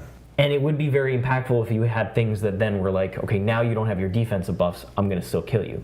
For most of the units, they're still not doing anything, even if the unit's battle shocked, and that's the problem with this style. So if Stealthman got a role where he interacted with battle shocks, gave you a better bonus against units that were battle shocked, then we could start talking. But I personally think that they just need to pretend Radzoid Core doesn't exist, and then they just forget that battle shocks are a thing, because every army that tries to make their identity about battle shocks inevitably, unless you're Tyranids, where like mostly where just they give an stats. insane buff, yeah. They give an insane buff, and still Tyranids are mostly about their stats, not even about the battle shocks. Yeah. Any other army that tries to focus on it just falls down a rabbit hole of uselessness, where Nick will make an army at one point, put it on the table, and they get ruined. Yeah, battle shock isn't the... It is like such a small thing in context of what your army should be doing, unfortunately. So if you build around it, you're missing a lot of other stuff, is my opinion. All right, we got the Serberys Raiders. Okay. So they scout 9, which is a hell of a rule. Yep. Once per turn, when an enemy unit ends a normal advance or fallback move within 9, they can either move d6 or 6 if they end that move within 6 inches of a battle line unit. It's pretty good. Yep. Their weapons are not great. They'll kill random toughness 3 infantry, blah, blah, blah, blah, blah. How many points are they? They're 60 points. Again, for 3. 60 points for 3. Scout 9 is not terrible. Reactive move is not terrible. Niche? Yeah, it is niche. And the reason is they used to have the ability to use the strat to move away, and that was a full normal move. I think if their reactive move was if you're not within battle lines at 6, and if you are, you get the full normal move, then I think they would actually be quite competitive. Yeah, they'd be really annoying to play into at that point. But because they're 60 points, like 5 more points gets me Sterilizers. I get 2 extra bodies, and I also get that 6-inch, move block that I really want. So I think that Sterilizers outclass them for what you get. I still think it's not a completely horrible data sheet, but it's one that's overcosted for what you get currently. I think it needs to get a little bit cheaper. All right, well, let's move on to another unit that is probably very good at killing toughness 3 and little else, the Serberys Sulpherhounds. They are. They really are. I'm looking at their stats, and they kill toughness 3 pretty fast, and also nothing else. And then when they end a charge move, which you really want to do with this unit, select one enemy unit within engagement range, roll a d6 for every model in the unit within engagement range, +2 if it started its charge move within 6 inches of a friendly battle line unit. For every 4 up, that enemy unit takes a mortal wound. So on a 2-up, if you started within battle line, you'll do a mortal, but each model in engagement range, so you can't string the unit back. Yes, because each model has to be in engagement range, and it's a 2-up for every model. How many points are they? 55. They're 5 points cheaper than Raiders. 55 points for 3. So 110 for the 6-man. A 6-man, if you charge a 6-man in, all of them get into engagement range. You're going to do a grand total of 5 damage in the entire fight phase. Yes. Because their melee does actually nothing. If they don't have a Phenopain. Yes, their melee does actually not a goddamn thing. They kill toughness 3 bodies like it's going out of style. Serberys Raiders are better at this role. Yeah. They're also probably niche pick, because 55 points is... Yep. God, when are we going to get to a unit that does a thing, Richard? We did. It was the Breachers. Damn it. we got a few more data sheets. All right. We're actually getting to one more. Okay. There is one more. Cool. Not this. Not this one, though. The Cybernetica Datasmith and the Kastelon robots together. So he has to be attached to Kastelon robots. Yep. So if he's not, he's just dead. Even if one or more other Cybernetica models, Datasmith models have already been attached to it, you can double up. I don't care. He joins Kastelon robots. That's cool. And there's a paragraph describing how. At the start of the battle, if the model's leading a Kastelon robots unit, that unit enters Aegis protocols.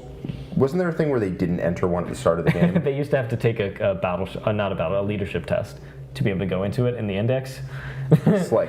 But they got rid of automatically that start in Aegis. You'd fail it all the time. If this model is leading Kastelon robots unit in your command phase, you can pick a protocol and they go into that protocol, and then they can go like in and out and whatever.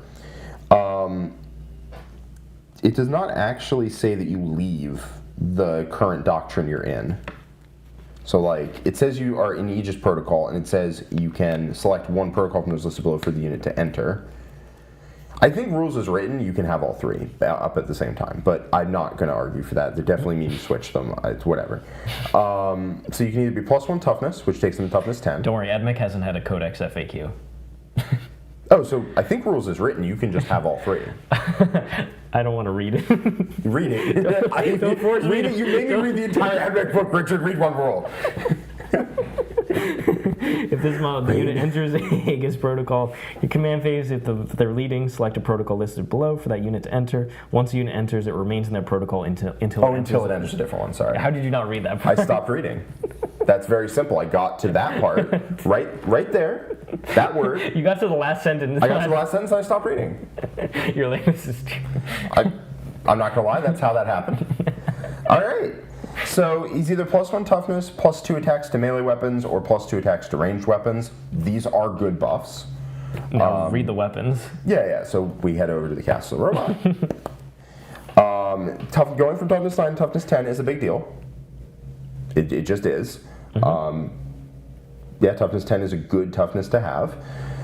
Heavy phosphor. What are the weapons you can take? You get Kastelon Fist, which if you take twin Kastelon Fists, you're a gamer. But you would go up to 6 attacks with twin linked at a actually decent profile, which I don't hate.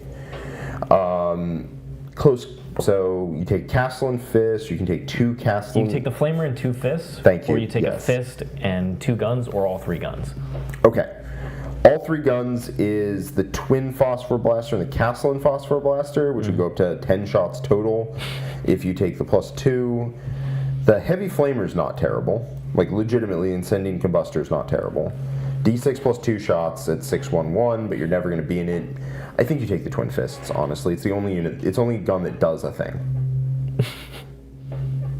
Like, I think it's the only gun that does a thing. Am I wrong with this? I take the Flamer Fist. Yeah, I think Flamer Fist is the way. The guns do nothing. They're horrible. I will say Twin Kastelon Fists with +2 attacks are actually kind of scary. Is this 3 mod? 2 to 4, 2 or 4. And while the Datasmith's leading the unit, the Datasmith is a 4 Feel No Pain, which is cute. How many points are they? So he's 35, and you have to take him. Then you have each model is 100 points. So you spend 200 or 400 points. This unit is horrible. It's very bad. It's super If you could give it full overcosted. rerolls to hit, you would have some consistency there for how expensive it is. But it's easy to move block. It's not that durable in the context of the game. 6. It's a bad unit. It has a lot of rules, which is kind of unique in AdMech, but it all of them combine to mean you take Twin Kastelon Fist, get in there 6 attacks, and hope you roll 4-ups. Yep. And the tank shot's not terrible, I'll be honest with you, but like movement 6 is not ideal. They're expensive as hell. Like punch bots are sick, man. Like they are awesome, but they're just 435 points for 4 of these ding-dongs is just not where I really want to be. Plus, you're going to take some sort of enhancement in one of the detachments. The best one is the Cybernetica one, where once per battle round you can 0 out damage. That's pretty good. You can give them a 5 at Feel No Pain, right? And it's 25 points. For 1 CP, you can 5 at Feel No Pain them? Once you know what? Hunter cohort? No, they're not Skitarii. I don't know what these rules key off of. they can't use any of the Hunter cohorts. Okay, well that's worse, for sure. They get nothing from Hunter cohort. You're never running them. So you can give them a 5 at Feel No Pain, On one one model if you take another 45 unit, another model that functionally makes the unit 480, which you won't do. Yeah, that unit's terrible. It's just deeply overcosted. I think 70 or 80 points a model would be way more interesting. Because you basically have to think, what if this is a 4-man? A 2-man plus a character is pointless. 2-man, Castle Roads without the character are pointless. So then you take a 4-man plus a character, and what would you pay for that? I think 300 is perfectly reasonable, or just over. For the 4-man? For the 4-man plus the character. Yeah. I think 300 is reasonable because they are not. Yeah, I think at that point you can put one on the table and you don't feel bad about it. It will like fill a roll. It will take a good amount of damage in return. It'll soak up something. But now you lose a quarter of your list when it dies, right? Yeah. That's crazy. I think if they were 70 points a model, I think they would actually be not bad. I think they'd not be bad. You know, this would be 315 for the unit. It would be a solid core for your army. But at 100 points a model, I think it's ridiculous. It's insane. Right. Yeah, the fight first enhancement is not bad, but like I said, if you don't roll 4-ups, you literally do nothing. And it's AP2. Yeah. It's AP2 on the fist. AP2 in this. Listen, meta. AP2 Jack. I hear you. Redemptor fists are AP2, though. I know, and I don't agree with that either. You saw, I don't agree with that. Yeah, most of the fists are giant fist bigger than Jack's head. It's gotta. My be head's more. pretty big. I'll tell you Jack's that much. head's AP2. That gotta be higher than AP2. I don't know why you have to come after my head like that, Siegs. That's a compliment. AP2 is a good thing in 10th edition. AP2's not bad. Yeah, I think these guys at 70 would be a real interesting unit. I think at 100 they're just pretty severely overcosted. Ironstrider Ballistari. They can fall back, advance, and shoot, which is legitimately pretty good. It's a great data sheet roll. And they reroll Desperate Escapes. And they reroll Desperate Escapes, which does matter because they have honkin' giant bases, which I think is the technical term, and you don't want to fail Desperate Escapes on them. No. Whenever you target them with a strat, you can get a CP back sometimes. And then the Twin Cognis Lascannon, it's weird. They said every hit is sustained hits. Richard? Oh wait, no, that's just playing into you. Where every shot is a 6. Don't worry, it's either I hit with all of them or I hit with none of them. It just swings wildly. Yeah. How many points are they each? 50 points a model. Okay. On the Ironstrider. That's pretty solid. So once again, their damage is just wildly inconsistent because it's such low volume that you can go from doing a thing to doing nothing. Now, if you run 9 of them, you should be able to kill a tank. I have rolled it out many times. You should kill a tank with 9 of them. But 9 of them is 450 points. And also could just roll a bunch of 1s, 2s, and 3s. Yeah. For their durability, all the durability and bodies you get from it, like that's good. You give bring it down points, but you know you can't. Yeah, I mean, beggars can't be choosers. That is what it is. So I think that they are a solid to strong choice, only because they are the best anti-tank outside of Breachers, and that's saying a lot. It is. They also they do multiples really well, because 3 Ironstriders is annoying to kill but fine. 9 Ironstriders is a gigantic pain in the ass to kill. Like, legitimately, for most armies, it's just a huge pain in the ass. But then when you start taking Sydonian Dragoons as well, suddenly your opponent might not get through it in the entire turn. And that's like, or not in the entire turn, in the entire game. Like, they legitimately might just not get through it. Yeah. And the ability to just say, hey, I built a wall of chickens, and the rest of my army can't kill you, You're gonna make but your they won't opponent have pay to. Listen, my opponent better pay for it. It's $1 million. It really is expensive. It's so expensive. So, yeah. But it does multiples really well, so 1 unit is fine, but this being Dragoon unit 4 through 6 is also a huge reason to take it. Yeah, so I think they're just solid because they will basically be effective because your opponent is dealing with other stuff, and they will slowly chip down your opponent's things over time. And that is a role that nothing else really fills, because it can actually shoot at a tank, and you will do some amount of damage over the course of 3 activations of these. Yep. And that's basically what I found. They're not spectacular, they don't do anything consistent, and there's turns where you're going to do literally 0 damage with them, but then there'll turns where it's like, boom, 18 damage. And they're not expensive. Yes, so that's the main thing going for them, is that they're cheap for the inconsistency that you get. And I run them in a decent amount of my list. Sometimes I get super frustrated after a game and like, why do I run these guys? And I write a list without any. Then I go back to them, and then it's a cycle. It's a cycle, Jack. How many points are 3 Sydonian Dragoons? 180. They're 60. 180. So these are 150 for 3. That's 180. So that's what, 990 for a full 6 units of them? Yeah, it's just under 1,000. Yeah, that is a ridiculous amount of beef. You're not going to find in most armies for that kind of cost. And that is good in and of itself, legitimately. Because I don't know what army I have that wants to crack through 6 units of these idiots with 5 of Feel No Pain going on the first unit each phase I commit to. You can only do it on the Dragoons, the Feel No Pain. You can't do it on Ironstriders. Or do they not have the keywords? They locked it to Sydonian, Pteraxii, and Sicarian. I figured it was... You can't use it on both, so you can only use it on those guys. I figured it was Skitarii. No, it's not any Skitarii unit. It's okay. No, it's actually restricted to Sydonian, Pteraxii, and Sicarians. They are still very annoying to deal with. They are, yeah. And but we're at Dragoons. Go ahead and talk about the Dragoons. Yeah, Dragoons are great. I'm not going to lie to you. So they get to advance, fall back, and charge, and they also reroll Desperate Escape checks. That's that's really good. I'm not going to lie. That is insane. They're just hyper mobile. You can't stop them, and your opponent is going to bounce off them. A 5 of Feel Pain on this unit is gross. In the Hunter cohort, Bionic Endurance. Yes. Toughness 7 with 7 wounds is a profile that is like the most annoying thing to chew through in the game. Especially since they have an invuln, like a Lancer, which is an anti-tank platform that is, I've heard, is pretty good, which is not amazing. You shoot, let's say you put 2 saves, which you're not guaranteed to do. They have stealth, you hit on 4s. Like, at every point in the process, it is just annoying. They have an invuln, so you can't guarantee you're going to do damage. They also have a 3-up with cover, so if you throw low AP into them, it's not going to do work. They're just miserable to kill. And once you get them through, they have like the worst breakpoint of wounds in the entire world, which is 7 wounds. Super aggravating. And then they have a 5-up Feel No Pain. Your opponent can just scam you. And they can just roll a bunch of 5-ups. I've done it. And stealth, so they have multiple opportunities for you to get scammed. Stealth, meaning your shots -1 to hit, can just mean you roll bad. The 5-up invuln or a 3-up armor save with cover is super annoying to chew through. 7 wounds at toughness 7, also very annoying. And then after all that, you have the Feel No Pain. So 9 Sydonian Dragoons with Taser Lances is just a headache of a unit.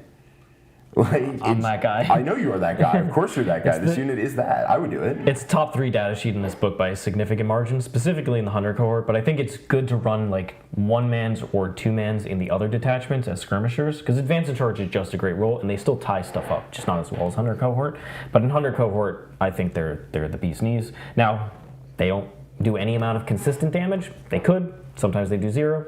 Same as they have more volume than the Ironstriders, so you're a little more consistent, but it's not great in practice. But for 60 points, like, they are one of the best data sheets that you can get in this book. Yeah, their melee is actually pretty good. It's actually like if you legitimately pretty good. Yeah, you do have to hit with it, but if you roll 6s, you're gaming. Yeah, then you're gaming, baby. That's this army though. It's sustained. Lance is a pretty good rule. Anti-Walker 2+ is the funniest thing I've ever seen. Yeah. So. Yeah. If you're on 2 legs, you're about to be on 0. You're about to be dead. Yeah. If I hit. But yeah, I think Sydonian Dragoons are insane. They're already up there. Sick. Yeah, they're 100% they are. Sidonian Dragoons with Radium Jails asking the bold question, what if Sidonian Dragoons with Taser Lances didn't have Taser Lances? Don't bother spending the money on getting Radium Jazzails. They're terrible. They do nothing. You can 5 of Feel No Pain. Their only thing is that they are cheaper. They're 45 points a model for the they're 45 points a model for the Radium Jazzail variant. Will do 0 damage throughout the whole game, and they're only there for bodies for 5 of Feel No Pain. You don't 9 Dragoons is already enough. You're never going to be ever 5 of Feel No Paining them before Dragoons. Dragoons do actual things over these. Don't spend the money on the Radium Jazzails. It's not worth it. Don't do it. What are they, 1385 for full complement of everything? Yeah. I had to do the math. The full chicken coop. 1385, I'm not going to lie to you, that list is not bad. It's also, this does nothing, nobody though. will have fun. Yeah, this does nothing, though. The Radium Jazzails literally do nothing. At least the other ones think about doing things.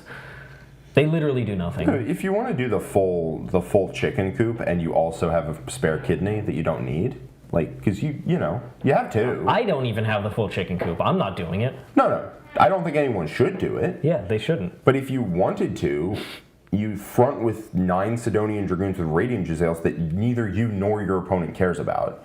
But they'll have a 5-up Feel No Pain because they're Sidonian, and your opponent has to get through them before they get to play the game, and they'll just run straight screaming into their lines and start tagging things. You don't care about them, your opponent doesn't care about them, both of you have a headache. I forgot to grab the image of these guys, so they're in YGWY. They shouldn't be 45 points, and they should do something. It's just it's a terrible data sheet. I don't think they're bad, for the record. I think that if you want to make sure that neither you nor your opponent has any fun, and you run the full chicken coop, I think it's pretty good. It's just in a very stupid way. And also you buy a Ferrari or something cooler than that. Please. If you need to do conspicuous consumption, just do that. All right. What do we got? Skorpius Disintegrator. Disintegrator. I know the points cost because you won't shut up about how bad they are for their points cost. The same as Cawl. Yeah, Same as a fire it's prism. 180. I know. Every time it makes an attack against infantry, +1 to hit. Monster vehicles. With the indirect gun. Yeah. With the gun that wants to shoot infantry, +1 to hit. Gun that wants to shoot monster vehicles. If you do that, +1 to hit.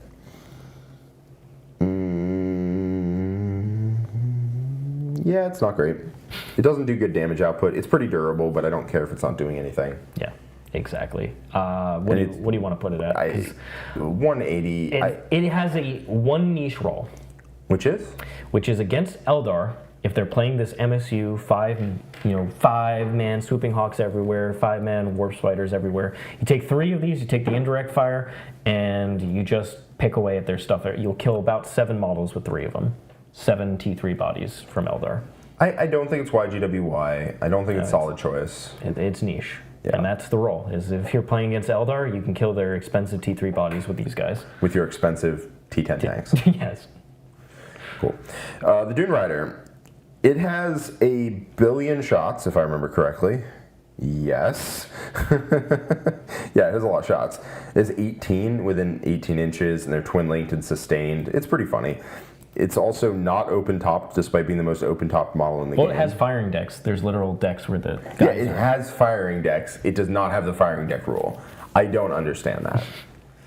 Yeah, Pain Celestine, that list would give up 1 million, bring it down, and that's okay. It's fine. You're only giving up 20 at that point. Like you can have 50 plus on the board. You still give up 20. If your opponent can't physically get within 6 inches of the center or in your deployment zone, then they're getting a 0 on deploy homers. So what does it matter? Yeah, the Dunerider carries your dudes around and is fine. Yeah. You pick a unit that you shot, your unit gets rerolls to wound, which means Curia Draxus gets rerolls to wound, and that's dope. So I used to be much higher on the Dunerider previously, and I still think there's archetypes where you can run a transport thing. The problem, a transport heavy archetype, the issue with it is that there's no combat threat coming out of them. In the Datasmith Conclave, you can make the Fulgurites hit decently, and this is the mobility to get them up the board. But outside of that, it's like I said, you get the Marshal in the Vanguard, full rerolls to hit. Then you get the transport shooting, full rerolls to wound. You maybe have Battlesphere uplink popping in and out. It just doesn't do anything. And the transport itself is totally solid. I just haven't been that impressed. And typically I just go for more Vanguard and more other stuff instead, is what I found. But I don't hate, if you run Curia Draxus, I like running 1 for sure. And that's what I've been kind of running. Yeah. So. Onager Dunecrawler. Gives battle line units within 6, a 4-up invuln. I'll put it up here because with Curia, you want it. But. Yeah. Gives battle line within 6, a 4-up invuln, which is not terrible. It's a decent side benefit of taking a Dunecrawler. Dunecrawler tough. It's a tough tonk. Its guns. Just tell me if its guns are good. I don't want to have to read through all this. They're not. Okay. Guns look kind of mid. How many points is it? It is 140. I mean, screw it, man. That's really cheap for a toughness 10, 2-up, 4-up, 11 wound vehicle. It just needs to have guns that do anything. It does nothing. It is literally just a vehicle. God damn it, you're making me read these things. All right. So you're going to get 1 of most of these. You pick 1. Yeah, you get an Eradication Beamer, you get a Daedalus Missile Launcher, and Icarus Array, which is not amazing. You get the Neutron Laser, which is not amazing. You have the twin. Again, it's just, this data sheet is bad, but it's so cheap that it doesn't know what it's trying to do. It doesn't have a role, and that's why you don't see it. It's just so cheap for a toughness 10, 2-up, 4-up, 11 wound body that I can't put in YGWY, but it also doesn't have the guns of a real tank, and it's so cheap. What are...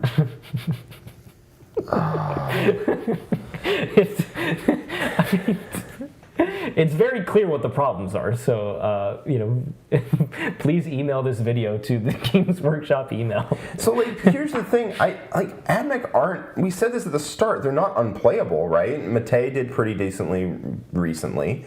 You can... Who? Mate, he's... Yeah, from Hungary. He runs 9 Breacher squads and then just MSU around it. Yeah, he's quite good. He's very good. And you do have to be with any army to do well, I think. Yeah, he went to the World Championships with them. He got an invite to the World Champs. I think he did all right He there. just plays Did AdMech. pretty good. Yeah, he did good. He's a good player. I think other people have done well with AdMech. It's not like it's unplayable. It's just poorly designed. In that, like, there's an infinite wealth of units that are too cheap, but that kill toughness 3 bodies and nothing else. You have a million ways to kill Sisters of Battle, but you have like 3 units that actually do heavy lifting, so spam them. And it's just poorly designed. It's not that it's unplayable. It's just that trying to read these rules is giving me a legitimate headache. Because there's so much overlap of, why is this so cheap? Oh, it doesn't do anything. But like, you can make an army out of 2 cheap stuff that doesn't do anything. You can, and you can do well with it. It's just not the most fun play style either, because you're not playing AdMech. You're playing a bunch of stuff. And from what I remember, you get decent rules in not all of the detachments, but some of them. Hunter Cohort, yeah. Hunter Cohort has good rules. It's just, why is the Dunecrawler so tough, so cheap, so garbage at shooting? That's just a horrible way to design them. The Skorpius Disintegrator, very tough, very expensive, garbage guns. What are we doing? Like, it doesn't make very much sense the way it's designed. It's not to say it's terrible, it's just poorly designed, like, it really feels like they've decided they're not going to change profiles, so once they wrote them down, whoever designed this book didn't realize that they were writing 17 billion ways to kill, swooping hawks. A garbage unit. Yeah, but like very few ways to deal with actual real units in the game. And then they looked at them afterwards and were like, surely Points can fix this. No, Points made it very schizophrenic. Like, it doesn't know what it's doing. But it wants to do 15 different things, right? You have very cheap tanks that don't shoot, but are very tough. You have a bunch of ways to cheaply kill toughness 3 bodies, but you don't have ways to do real work on the board. But like, altogether that makes an army, but it doesn't make an army that's cool, that's fun to play. Yeah. Well, I mean, I couldn't have put it better myself, so I think AdMech fans will appreciate that one. We got a couple more data sheets, which are the flyers. I've wrapped them all into one.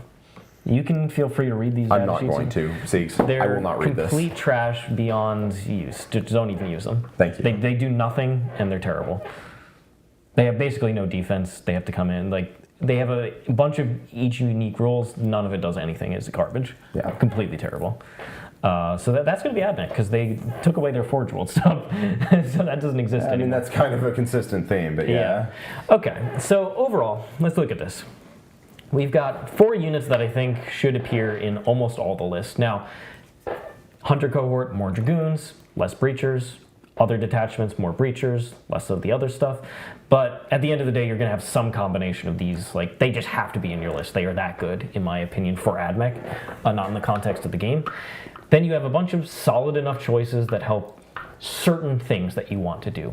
Usually move blocking and, mobility purposes. Then you have a couple things that in niche scenarios do a bit more than they otherwise would. And then you have a bunch of stuff that basically it has overlap in other roles where it just doesn't do anything what they should be doing, or it's good at one thing and then terrible at other things, like the Onager. So really quite niche. They need some help down here. And then YGWY, there's a bunch of stuff that you actively hurt your army by taking them. They don't do anything that they should. Yeah,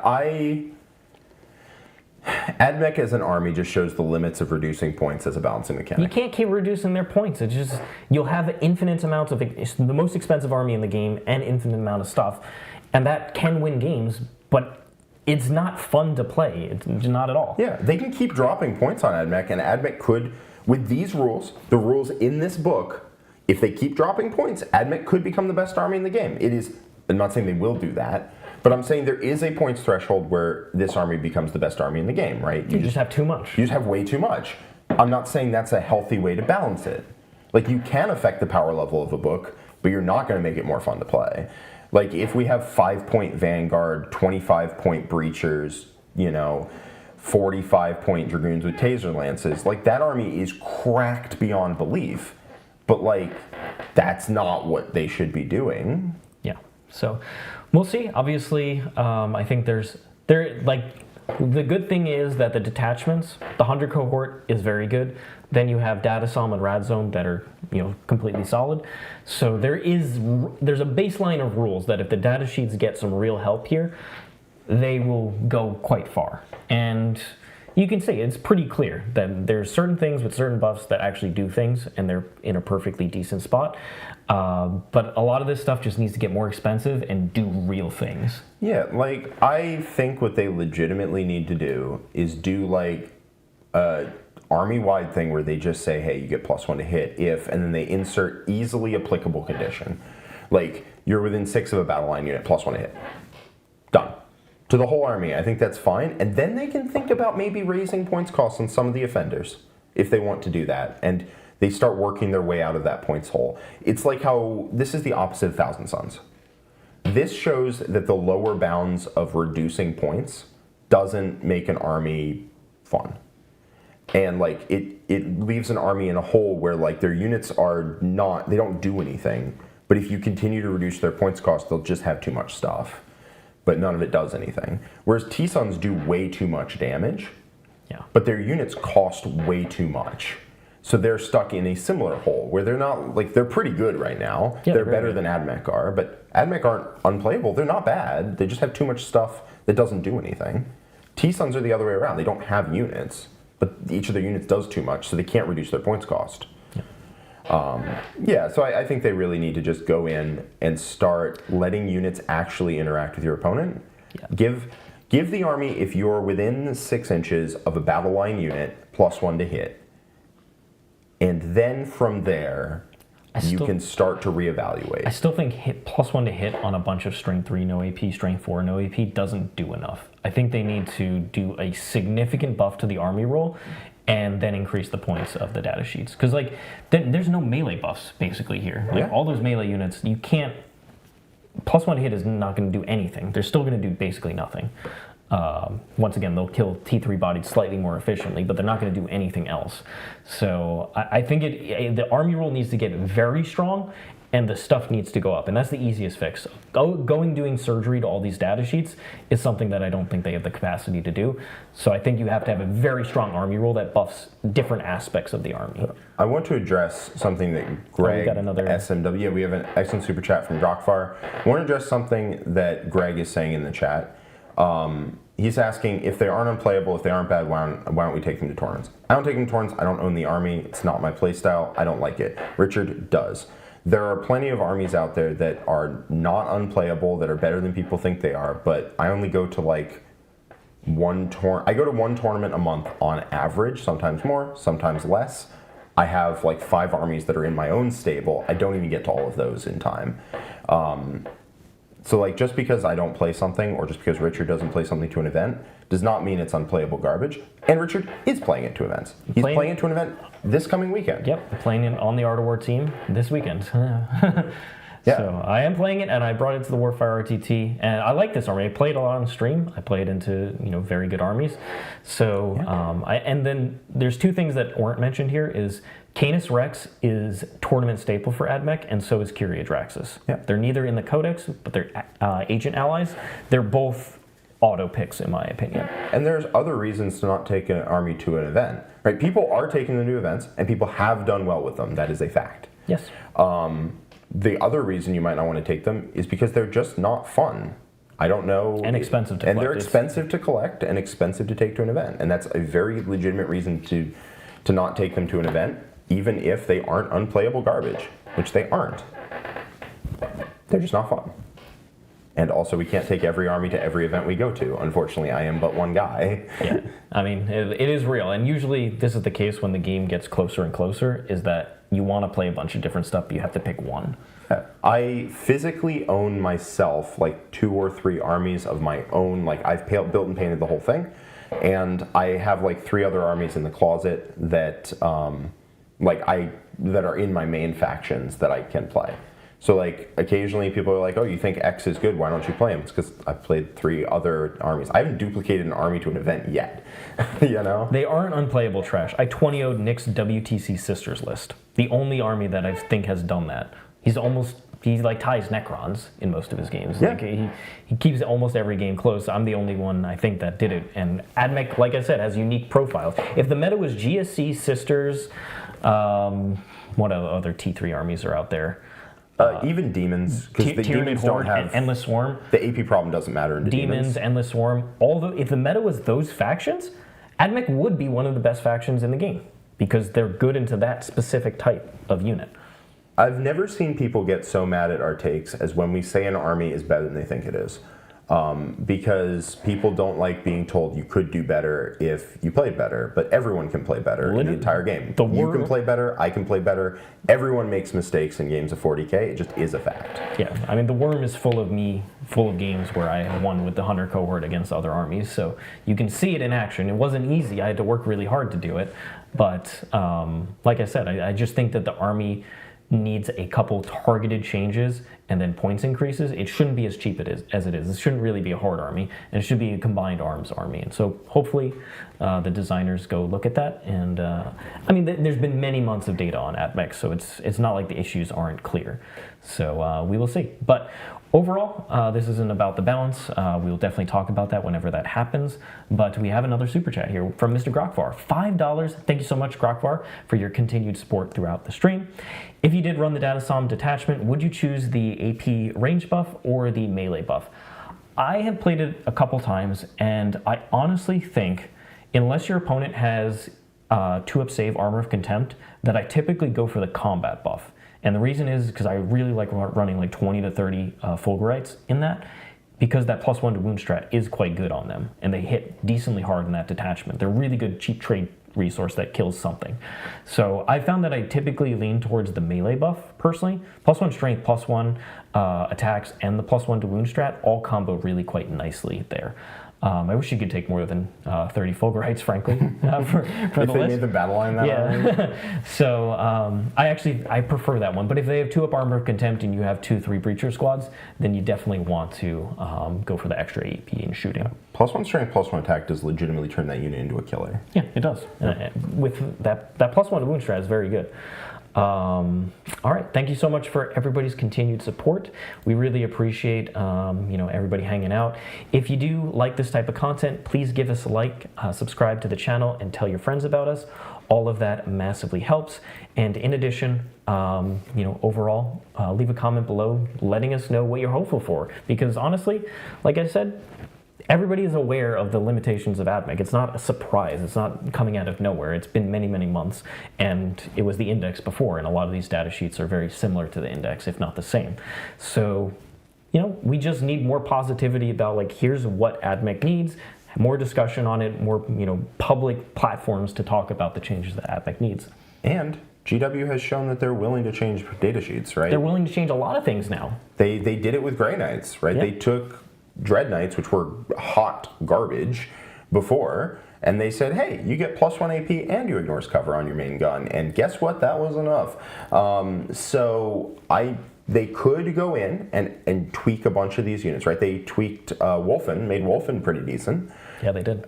So there's a lot that they could do here, and that's what they need to do. They need to give the army the ability to interact with your opponent better, and then they can think about raising points once they've given units a real role. And then that can make the army feel like a real army in 40k rather than, an investment opportunity, right? You're like, rather than being like a speculative asset, you can actually think about this as being like an army of 40k you can actually play. So that's a thing. All right, well, thank you so much, everybody, for joining us. Hope you enjoyed this one, and like I said, leave us a comment below. I'm excited to hear other people's thoughts on what they want out of the data slate for AdMech, and I'll definitely be reading all the comments, so please leave one. Thank you so much, everybody. Hope you enjoyed this one, and we'll see you all next time. So long for now. Bye-bye.